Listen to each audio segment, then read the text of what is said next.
Coming up, in this episode we hear from 3 state MPs, how the role has changed under COVID, achievements, wish lists and an emerging hydrogen industry for Ipswich.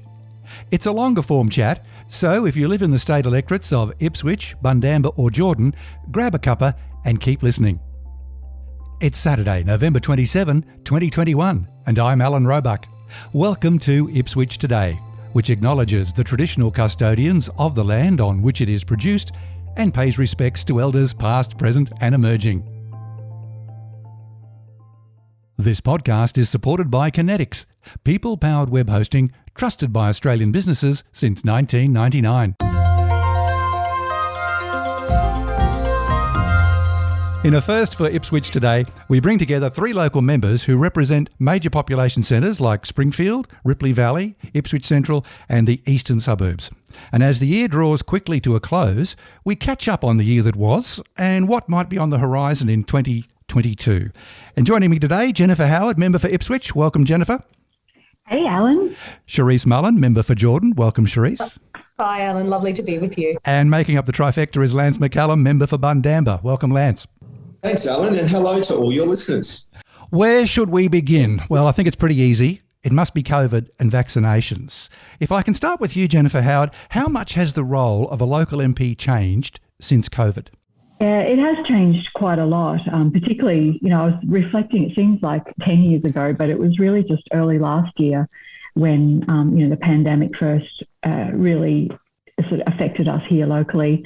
And, I was just thinking of all the phone calls, all the Zoom meetings that we had.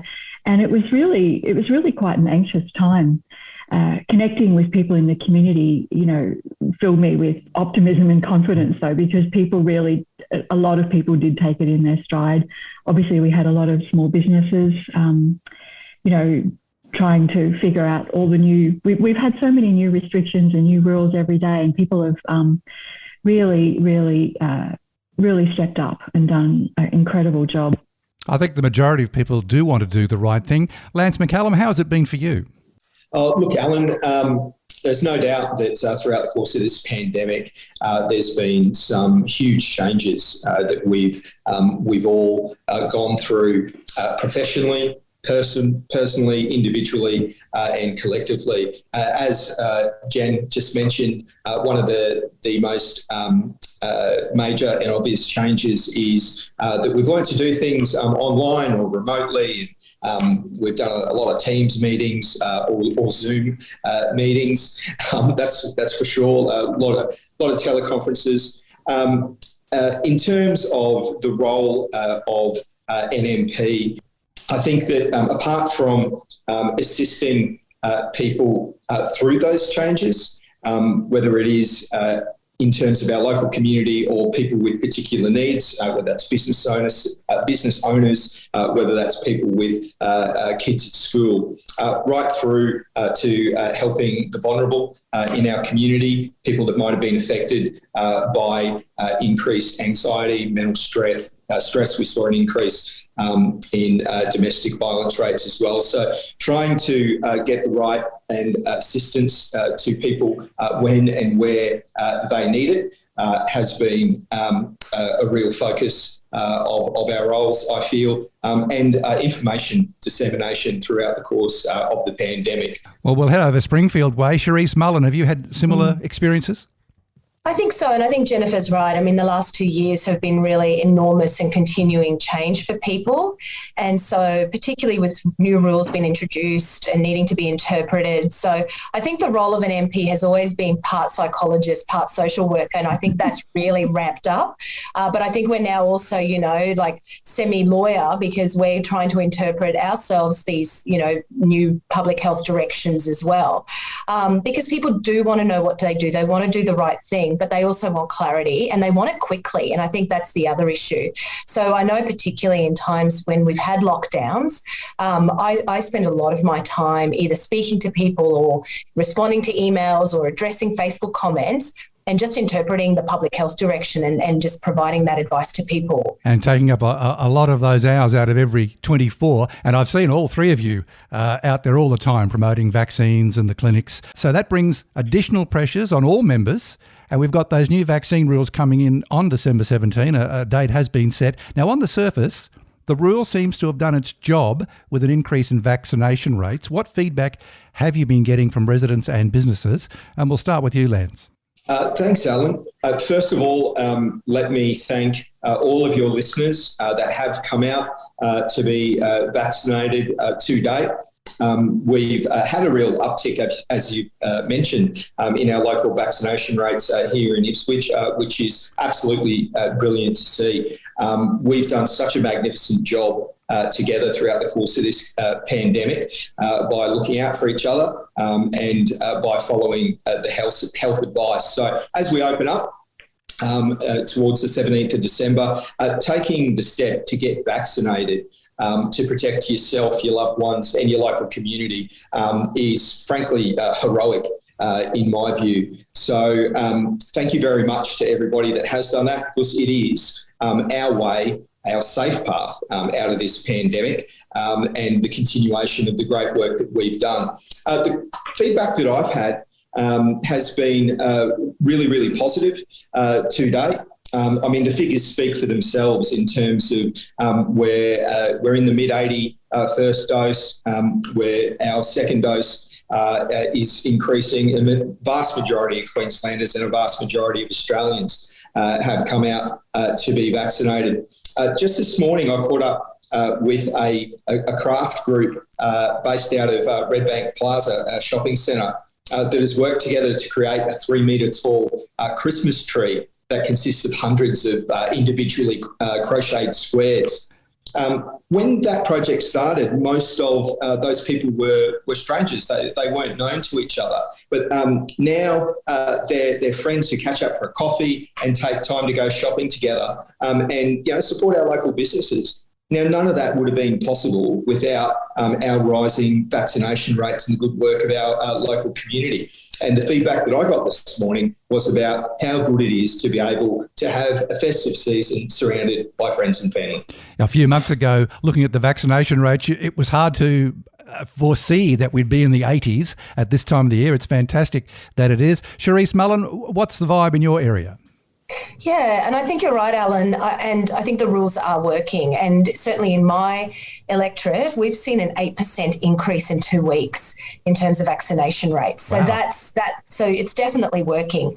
And I think the majority of my residents are now either vaccinated or getting vaccinated. So the new rules really for them, and the feedback I'm getting is just it's a peace of mind that they'll be able to go to crowded premises and feel that they're better protected. So I think that's the general feeling that I'm getting. There are some people who are and remain vaccine hesitant, and I'm trying to help them through that as much as I can.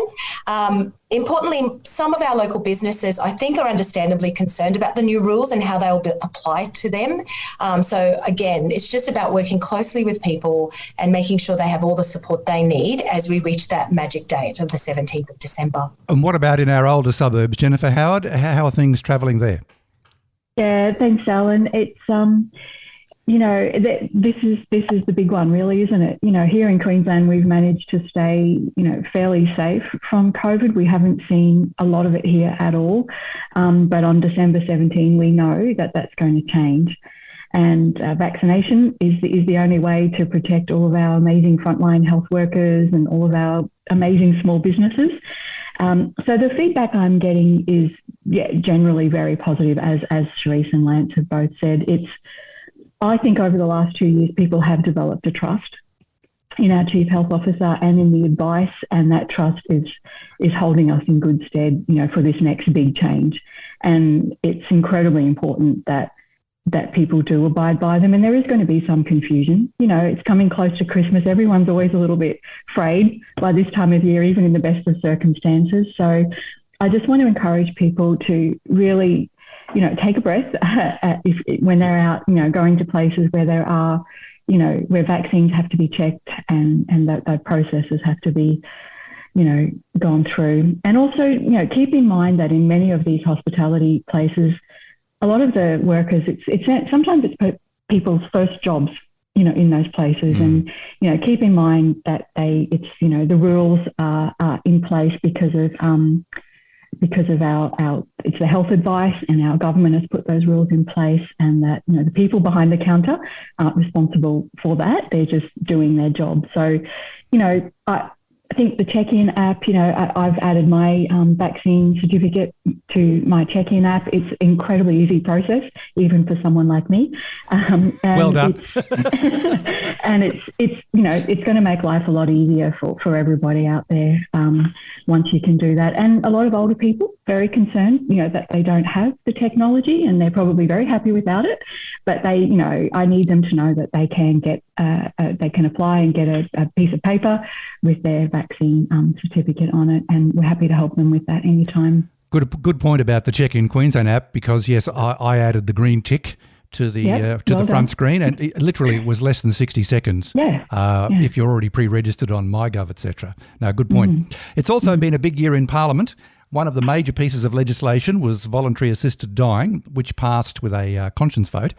And the debate was filled with very powerful arguments for and against. How did each of you vote? And can you please share your reasons why you voted the way you did? Firstly, if I can come to you, Charis. Yeah, sure. So Alan, honestly, I actually came to this debate with a really open mind, and I hadn't actually made up my mind in advance. And I met with those who supported VAD and those who didn't, and I really thought deeply on the laws. I questioned some elements in the Commission's report, but ultimately I found confidence in the laws that we were passing. I don't believe we should allow enduring and terrible pain and suffering. And whilst I want us to do our very best in providing quality palliative care to people, this isn't always a comfort for some. And so we need to give them a choice to leave this life on their terms. So I did support the legislation. Very emotional issue. Lance McCallum, what about you?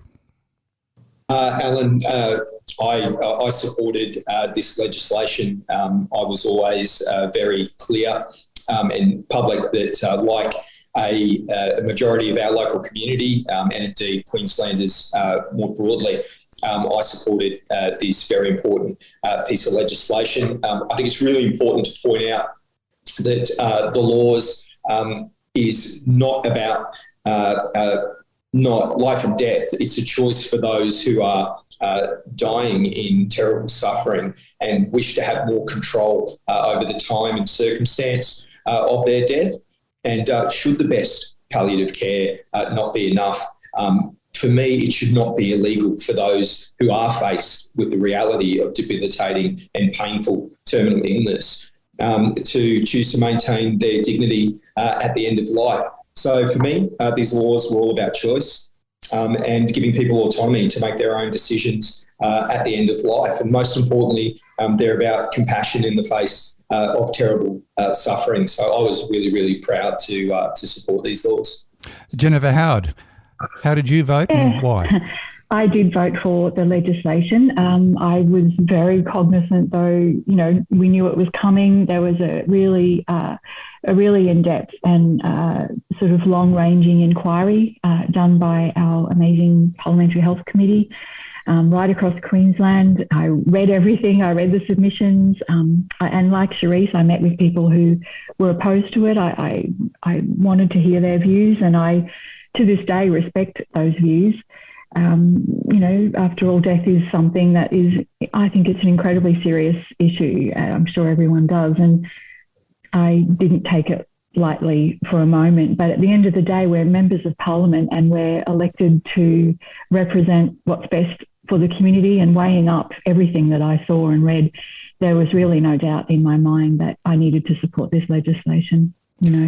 All of us know someone who's died from a terminal illness or have seen somebody or know somebody who's gone through it. And, I really think in Queensland we have good palliative care. And with this legislation came a significant addition to the funding for palliative care, which also made me very happy. I know that their palliative care is incredibly important, and really voluntary assisted dying is just another option in a long line of excellent options for palliative care.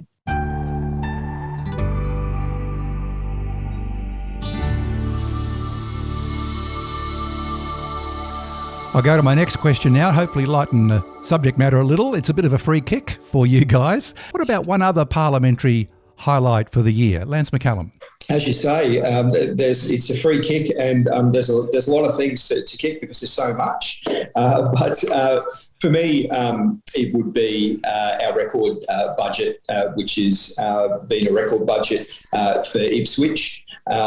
With 954 million, so almost $1 billion in infrastructure alone, which is going to support almost 3,000 local jobs. In my local community of Bundamba, what that means is new schools in Belbird Park, Collingwood Park, to support our rapidly growing population. And our existing schools are benefiting from almost 40 million in upgrades and investment. So that's Belbird Park, Goodna, Redbank Plains, Redbank and Ripley Valley.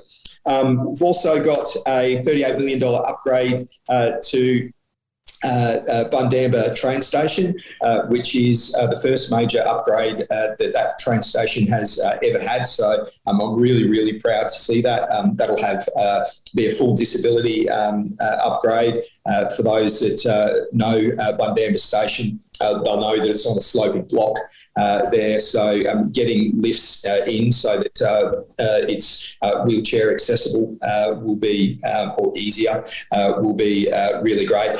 Well, it's interesting you should mention those schools because we automatically kind of think that the Springfield area and Ripley Valley is where the growth is happening, but it is happening all across Ipswich. And talking of growth, the growth area, still powering on. Charis, Mullen, what about a highlight for you? Well, I think as the Assistant Minister for Treasury, I also would have to say the state budget was a highlight for me. But being at the back end, also seeing how much work goes into preparing a state budget it's really quite incredible. And again, I mean, I think we focused on what really matters to our communities. So whether it's in healthcare, things like announcing our public hospital in Greater Springfield and our satellite hospital in Ripley. I mean, I think that's going to be really important. Whether it's in education and certainly at the local level here, we announced a brand new school near Augustine Heights.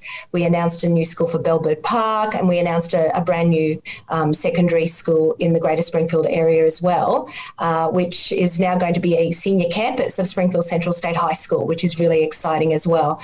And of course, our renewables, our infrastructure, and of course the critical one, which is our jobs, just creating jobs, $3.34 billion through our jobs fund, which I think will be important, and we're already starting to see some of the results of those. Almost $2 billion we're going to see invested in social and affordable housing. We know that's really important because housing is becoming really difficult to achieve for many people, whether they're purchasing a home or even renting. We know that that's becoming a real challenge as we have all of these people from New South Wales and Victoria trying to move up to our wonderful Sunshine State. And why wouldn't they want to come here, given how well we handled COVID-19 and what opportunities there are for our region. We're hearing in the news every day about the price of housing, so you make a good point there. Jennifer Howard, I think I know what you're going to include. Could be the East Ipswich station. Yeah, well, that was a highlight, but in many ways, the budget was fantastic, and I'm so proud. I know that, that people probably think politicians have to say this, but Ipswich is really faring well under a Labor government, which is really one of the reasons that motivated me to run, because we, the 3 years of Campbell Newman premiership, I know it was, some time ago now, from 2012 to 2015, but I saw so many things get stripped away from this community, and hearing Lance and Charis talking about, the budget highlights for them. And of course, for me, we've got the East Ipswich train station, and we've got a new police station being built, a new ambulance station being built in Ripley. But in 15 years, the population of Ipswich is going to be estimated to be around 600,000 people. So, we almost hard to get your head around that. But I sort of, when I thought about a parliamentary highlight, I was thinking about the Small Business Commissioner, actually. We introduced a Small Business Commissioner as part of our COVID changes last year. And we recently announced that we were going to make that Small Business Commissioner role a permanent role. And I think that's really exciting because I know Marie Adshead is the Small Business Commissioner. She's done a mighty job, helping small businesses navigate all of the legal and, all of the things around COVID in particular with rent, but also just last week, I don't know, Ipswich people will know this, some of our small businesses had to call on the Small Business Commissioner because they arrived to open their businesses and the locks had been changed and there were signs all over the building saying that the building was being repossessed. And, I was down in Parliament last week, but I immediately called the Minister for Small Business, who immediately called the Small Business Commissioner. So by 7 a.m, we had the Small Business Commissioner on the phone to these businesses, helping them navigate. And by 3 o'clock in the afternoon, they were back in their businesses. So I think it could have been, a different story before Marie took on that role. And that's the kind of thing that makes a tangible difference. And it's one of the things that our government has done really well. They listen. Coming back to each electorate, it's not all rosy and not all beer and skittles. There are issues that crop up from time to time. What's currently the biggest issue facing each of you? Jennifer, I can continue with you. Oh, thank you. Obviously the growth out here is it's a positive, but it also has many challenges along the way. And I believe that it's hard to get a clear look at it because of COVID in many ways. Unemployment has actually dropped slightly. So we are doing quite well in that regard, but we are always that little bit higher than the state average here. We also have in Ipswich, a lot of the waste industry in our area. So we need to take advantage of the opportunities around recycling and the recovery of waste that are on the table and are available to us, and we need to make sure we get that right. I want to get 90% of our population vaccinated. That's incredibly important to me. We want to protect our frontline health workers and we want to protect vulnerable people in our community, and that is a key. And I don't think COVID is, we're not out of the woods yet, so that will be a challenge for us here locally as well. We also have the mental health unit that's going to be completed by the end of next year. Every local member wants to see a crane on their skyline, and I love seeing our crane every day. And I'll just quickly tell a little anecdote. Our government, along with WATPAC, who are doing the work on the construction, had a competition with our local school kids to draw a picture of a crane and also to come up with a name. And there was a wonderful young boy from Mudapilly Primary School who was the winner out of over 100 entries. And he did the most wonderful job. And that beautiful crane on our skyline has a name, and it's called Sir Fix-A-Lot. So if you're driving around and you're looking at the crane, it now has a name. Well, thank you for that. Well, I won't be able to forget that now. Sir Fix-A-Lot. Charis, Mullen, what's the burning issue for you in Jordan? So I think for me, again, growth is the big one. And whilst, obviously Greater Springfield, we're anticipating 120,000 people to move into that area. I also represent parts of Logan, which are anticipating another 120,000 down that end. So it's actually very much a growth electorate. And so how we continue to manage those growth pressures. But I guess for me, how we get ahead of them and how we look to the future. I think you can sometimes get very caught up in the here and now, but it's for me, and it was part of my election campaign, was looking beyond that, looking at where do we need to be, not where are we right now. So that's been really important. I think everyone focuses on the infrastructure, and I think that's really important. But I think that one of the challenges, particularly for growing areas which are newer, is social and community services. So, we don't have a lot of those services right here.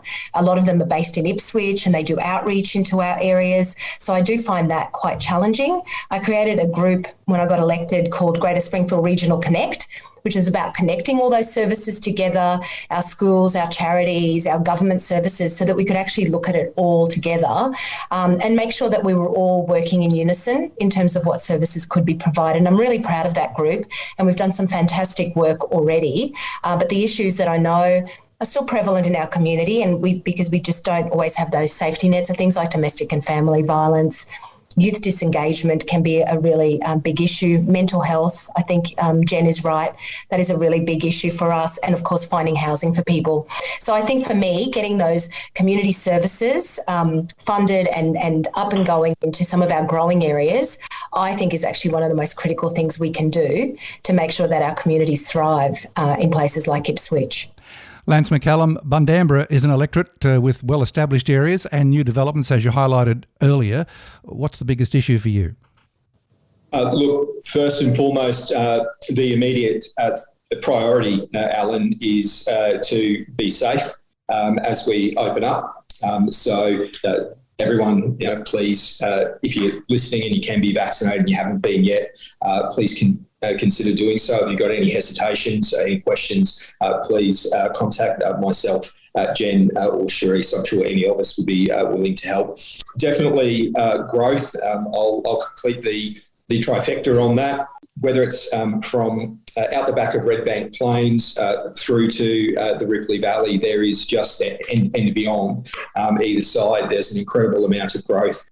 It was, I have to say, a little bit disappointing that the federal government wasn't able to contribute $1 million to the next stage of a study for the Springfield to Ipswich rail loop, when the state government had put up $1 million in funding, and the local council, Ipswich City Council, had put up $500,000. So it's those kinds of things that can be a challenge, making sure that growth is sustainable. Jen has mentioned the waste industry. Companies that aren't doing the right thing by the environment and our community need to be brought to heel. And so I'm really glad that we've been able to increase penalties and tighten up environmental restrictions on the ones that aren't doing the right thing.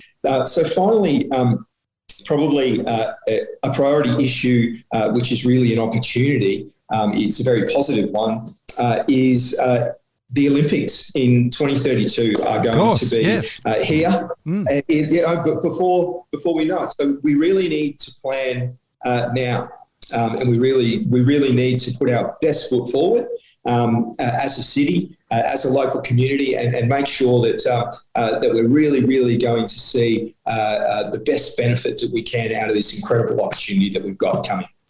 The year's been dominated by discussions of net zero targets and climate change, almost every day in the media again. Ipswich is going to be part of the hydrogen industry with the announcement that Aussie tech company Lavo will partner with the Queensland Government to build a facility next year. Big announcement this week. This is in your patch, Charis, Mullen. Where exactly will the plant be built? I know, it's a really exciting announcement. It's one we've been working on for a little while. So it was fantastic to get the Treasurer and Minister for Trade and Investment, Cameron Dick, and the Minister for Energy, Renewables and Hydrogen, Mick de Brenny, out for the announcement yesterday. So the plant will be built around Augustine Heights. We've got a growing light industrial area there, and we're looking to get that underway with construction hopefully to begin early next year. What will it be manufacturing precisely? So Lavo is actually creating the world's first hydrogen energy storage system. So effectively a battery system for homes and businesses. And it's a huge thing. But the facility itself will be creating the hydrogen fuel cells for these systems. So really safe, but they're the kind of systems that we will need to power these incredible batteries. Why has the government chipped in dollars on this one, and how much has been contributed to the project?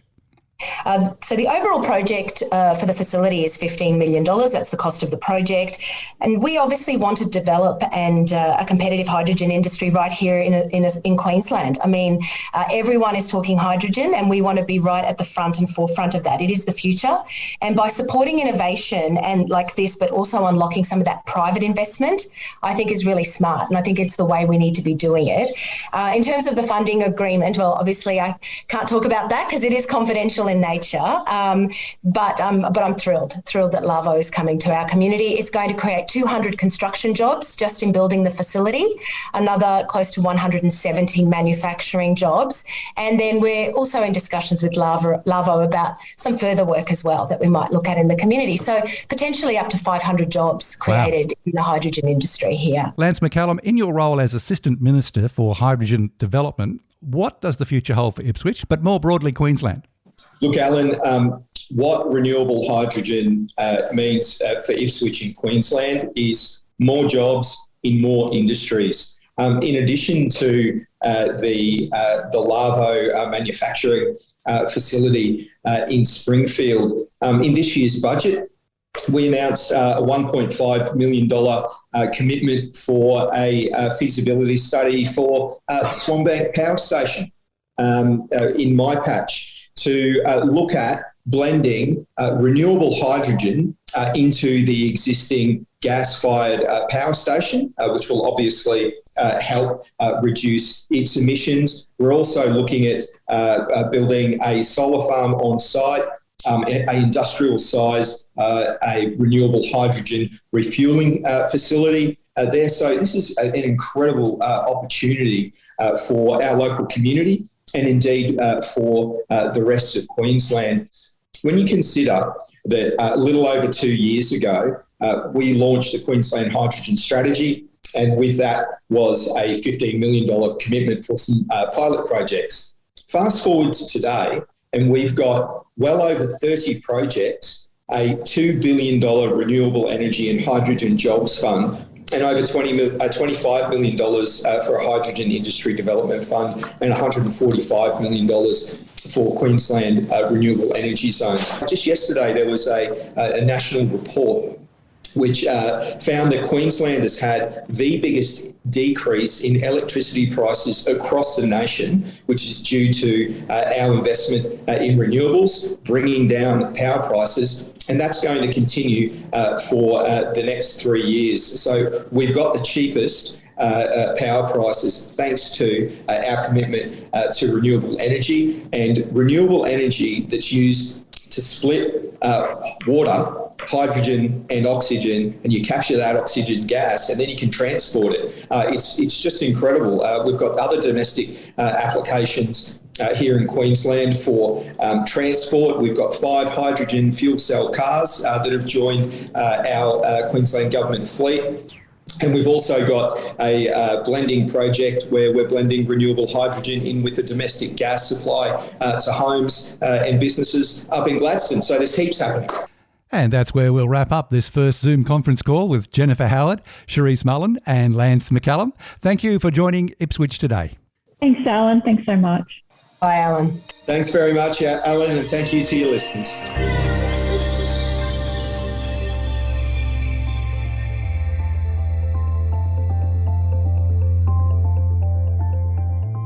Ipswich Today is supported by Kinetics, people-powered web hosting trusted by Australian businesses since 1999. This podcast is also listener-supported. Please make a once-only gift or regular donation to help keep it online. Just go to ipswichtoday.com.au and click the donate button on the homepage to make a payment through PayPal. Follow and stream this podcast from your favourite app, including iHeartRadio and Amazon Music Podcasts, or play Ipswich Today from smart speakers. Music is supplied by Purple Planet Music. This is Alan Roebuck. Thank you for listening.